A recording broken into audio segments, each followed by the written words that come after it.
Hi, 6th grade, it's Mrs. Roselle. I wanted to come on and talk about your compare and contrast essay and explain every single part of it. So this is going to be a really valuable video. I'm going to upload an Edpuzzle just to make sure that you've watched it, but then I'm also going to attach the regular YouTube link just because I want you to be able to go back and forth to different parts of this video. And, if you have questions about organizing or whatnot, then you can go back to this video and rewatch it and have your questions answered. So as I've mentioned last week, you are going to be doing a compare and contrast essay, and you're going to be comparing two animals. Now the animals in the book, they are actually comparing the sample essay. I believe they are two types of eagles. But I want you to look at page 219 of your English workbook to kind of begin this compare and contrast paper. So at the top it says, an essay that tells how two things are alike and how they are different is a compare and contrast essay. In this compare and contrast essay, Devin dealt with a science topic. He knew that he wanted to write about birds, and his favorite kind of birds were eagles and penguins. But eagles and penguins have too many differences and too few similarities. So if you're wanting to do eagles and penguins, don't do it because not enough similarities and too many differences. So he knew that they would not be good subjects to compare and contrast in his essay. He needed to narrow down his topic to two birds that were similar in many ways but different enough to contrast. After doing some research on different birds, he became especially interested in eagles. He decided to compare and contrast two kinds of eagles. Okay, so he kind of really narrowed it down, and he narrowed it down to two different types of eagles, and his types, I think, are a golden eagle and a bald eagle. So let's read his example and kind of look at what he has. Now, if you notice, his example has 4 paragraphs, so that's smaller than what we're typically used to. We're typically used to 5 paragraphs. But each one of his paragraphs is pretty decent size, especially the two middle ones. It says, our country's eagles. If you see a large bird soaring to its nest high up on a cliff, it's probably an eagle. Eagles are some of God's most beautiful wild creatures. The American bald eagle and the golden eagle are the only 2 species of eagles found in the United States. Although they are similar in size and nesting habits, they have differences in appearance and diet. So he goes ahead and, kind of gives a really nice introduction and talks about how there are 2 eagles that are found in the United States. And then the last sentence of his first paragraph, he talks about their similarities and their differences. Just like briefly. He doesn't go into super detail because that's what he's going to be doing in the next couple paragraphs. So continuing on, it says, the bald eagle has become the national symbol of the United States. Its most unusual features is its white head. The feathers on the rest of its body are dark brown, and its beak and feet are yellow. It is a large bird weighing anywhere from 10 to 15 pounds. Males have a wingspan of 72 to 85 inches, and the wingspan of females is even larger. Bald eagles like to nest in tall trees or in cliffs. They usually lay 2 eggs at a time, and both parents take turns sitting on the nest. The baby eagles fly about 10 weeks after hatching. Bald eagles almost always live near water because fish, especially salmon, are one of their favorite foods. They also eat small mammals and water birds. Unlike the bald eagle, the gold eagle does not have a white head. Its feathers are entirely dark brown with touches of gold at the back of its neck. It has a gray bill and yellow feet. It is similar in size to the bald eagle, weighing between 10 and 15 pounds. The gold eagle's wingspan is almost exactly the same size as the bald eagle's. Like the bald eagle, the golden eagle also builds its nest in trees or on high cliffs. It takes turns watching the eggs with its mate, and its young also learn to fly after about 10 weeks. However, it differs from the bald eagle in its diet. The golden eagle does not eat fish. It feeds on small mammals, insects, snakes, and birds. Eagles are somewhat rare, so you probably will not see one every day, but if you ever see one of these beautiful birds, you will now be able to tell whether it is a bald eagle or a golden eagle. Remember to notice the color of its head and see what it's having for lunch. So, this is obviously a good essay because it's a sample essay, so it's going to be good. But there's a few comparing and contrasting words that he uses, and if you look at page 220, the next page in your workbook, you'll notice that he uses words like also, both, like, similar or similarly, and in the same way, and then contrasting words, but, however, unlike, differs from, even though, on the other hand. So you should make sure that your essay has those words, but don't always use like the same one. Don't always use both or also. Change it up. You have different options given to you right here on page 220, so use those different options. Okay. Looking at the next page, page 221, this is how you organize your essay. Now, there's two ways of organizing your essay. I'm going to tell you which way is easier and which way is harder. So the way that Devin did his essay was actually one of the harder ways. So he talks about first the bald eagle and its appearance, size, nesting habits, and diet. And then in this second main body paragraph, then he talks about the golden eagle, talks about its appearance, size, nesting habits, and diet. In the, especially the paragraph about the golden eagle, he goes in and he'll like talk about the appearance and how it differs from the bald eagle. And then he'll talk about how, oh, the size is the same and the nesting habits are the same, but the diet's different. So that's a little bit trickier of a way to organize it, because you need to make sure that when you're talking about your second animal, you still also talk about the differences from that animal from your first animal. The second way of doing it is also on page 221. It's in that second blue box. You can see this one. Okay. First you have your introduction, then you list all of the similarities of the two animals. So he lists the sizes, how they were the same, or he could have listed the sizes, how they're the same, and the nesting habits, how they're the same. And then the next paragraph would be the differences, the appearances and how they're different, and the diets and how they're different. So that, I think, is definitely an easier way to organize your essay, just because to me it just makes a little bit more sense and it's less confusing. If you want to challenge yourself, go ahead and do the first way of organizing your essay, but make sure that you put enough similarities and enough differences, because we're not just comparing, we're not just contrasting, we're comparing and contrasting. So make sure that you have like an equal amount of similarities and differences, enough to make a good compare and contrast essay. So if you look at page 221, okay, it says, after you've researched and categorized the information about your two subjects, you should choose a method of organization for your essay, which we talked about.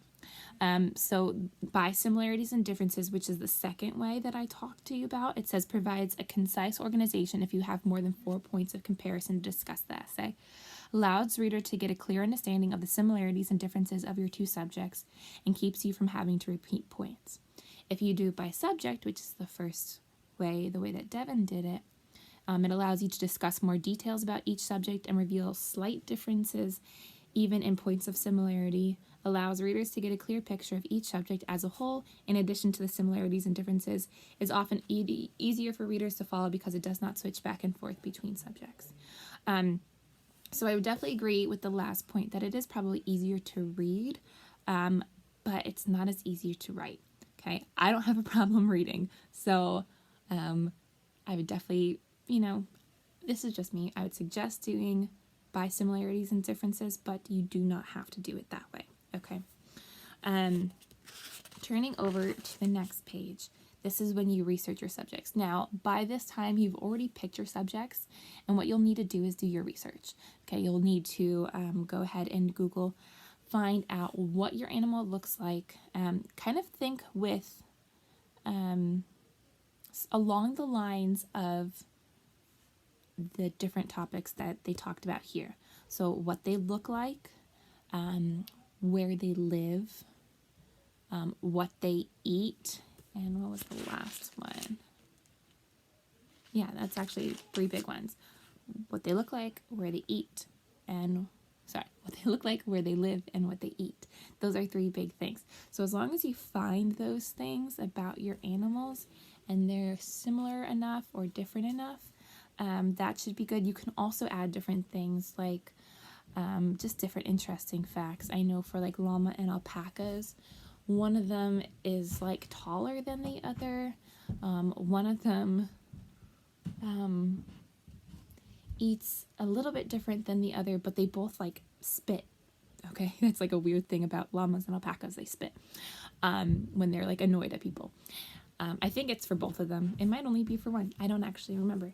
So if you end up doing that topic, let me know. But this is where you can spend time to actually research your subjects, research your two animals that you've chosen, and really get to know them. Now, when it comes to the information, I'm really going to be looking that you're putting all this information in your own words.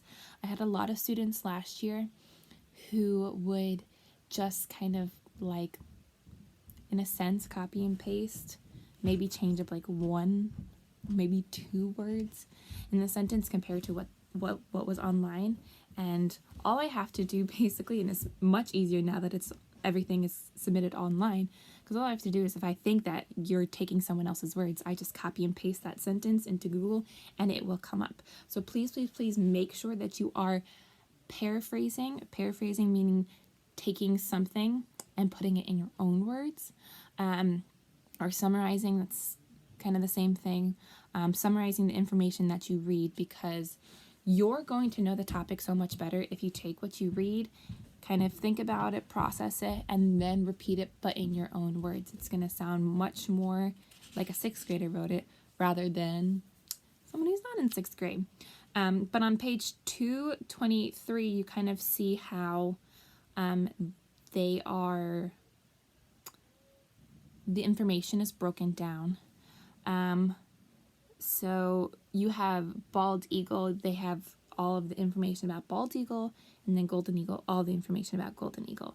So on page 224, you're given spot to put information about subject A and subject B. So that's where I would, if I were you, I would just use your workbook, write down the information that you have. If you have a little bit more, you can put it on a separate sheet of paper, but take some time and write down the information that you find. Remember, like, things that you want to know are what it looks like, maybe like how big it is, like its size, what it eats, and kind of where it lives. Those are like the main things you want to know. If you find some other things, then that's fantastic, but make sure that there's enough similarities and differences, again, that you have a good compare and contrast essay. Looking at the next page, it's the planning page. You can choose to plan this way, or you can choose not to. Some people don't like, this is called a Venn diagram. You might have, I think we've done this before. I'm not sure if we've done it in English. I think we might have used one in a different subject, but you can compare and contrast using Venn diagram. Now, not everyone likes to organize their information this way, but this is obviously a Venn diagram. You put, if you're doing llamas and alpacas, you'd put like your information about llamas here, your information about alpacas here, and then their similarities here. Now, what you put here about llamas, you would not put in here, because this is what's specifically different about llamas versus alpacas. This is only what they share in common. And then the next page is actually drafting. So by this point, hopefully you have gathered your information. Well, you've already picked a topic, because that's what you're doing what you did last week. You have researched your topics. You found out the main information. You've organized your essay and figured out which way you want to write your essay. Now you actually go through and write it. Once you've finished your draft, looking at page 227, this is the revising. If you look at Devin's, you'll see that he kind of switched some simpler words like flying to soaring, or strangest thing to unusual feature. Instead of saying it, he names the bald eagle, or they, the bald eagle, or the golden eagle. Make sure you, especially with compare and contrast, make sure that you name what you're talking about. Because if you say they and they, I'm going to be confused who you're talking about. You need to be very specific.